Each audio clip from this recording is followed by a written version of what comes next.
योम जमहूरिया। 26 जनवरी दरअसल मुल्क के आइन का दिन है।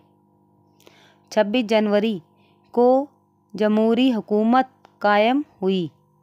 26 जनवरी के दिन दस्तूर का आगाज़ हुआ। 26 जनवरी के दिन नए कानून तैयार हुआ।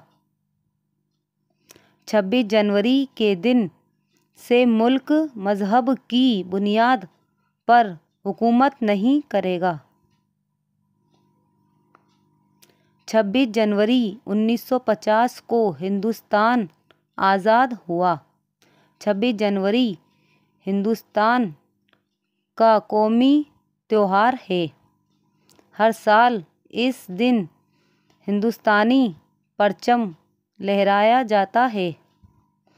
इस दिन मुल्क में सरकारी छुट्टी दी जाती है। 26 जनवरी ख्वाबों की ताबीर का दिन है। Subscribe my channel, bell icon all पर सेलेक्ट करें ताकि हमारे आने वाली वीडियो आप तक पहुंचती रहें।